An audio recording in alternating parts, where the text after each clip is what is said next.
बिस्मिल्लाहिर्रहमानिर्रहीम। अस्सलामुअलैकुम। आप देख रहे हैं ताज 92 न्यूज और मैं हूं नाइला भट्टी। शामिल करते हैं आज की अहम खबरें।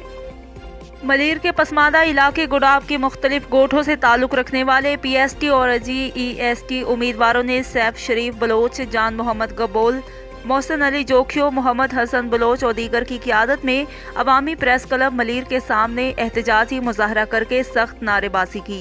इस मौका पर उम्मीदवारों का कहना था कि IBA में इम्तहान देकर 39 मार्क्स लिए हैं, लेकिन गुडाब के बुनियादी सहूलियात और तालीम से महरूम गोठों से ताल्लुक रखने वाले उम्मीदवारों को अभी तक ऑफर ऑर्डर नहीं दिए गए और अब कहा जा रहा है कि टैली करो और दोबारा टेस्ट दो।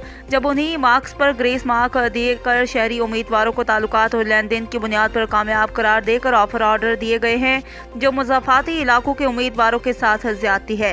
उन्होंने मुंतखब नुमाइंदों की बेहिस्सी पर भी अफसोस का इजहार करते हुए कहा कि मलीर के मुंतखब नुमाइंदे अपने नौजवानों की ज़िंदगी ख़राब होने और रोज़गार के हवाले से बुनियादी हकूक़ से महरूम रखने पर कोई शर्मिंदगी नहीं है। ऐसी सूरत हाल में मलीर तरक्की करे भी तो कैसे करे।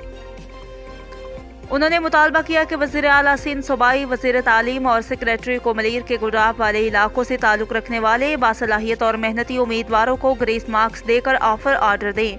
बसूरत दीगर एहतजाजी मुजाहरों का सिलसिला जारी रहेगा।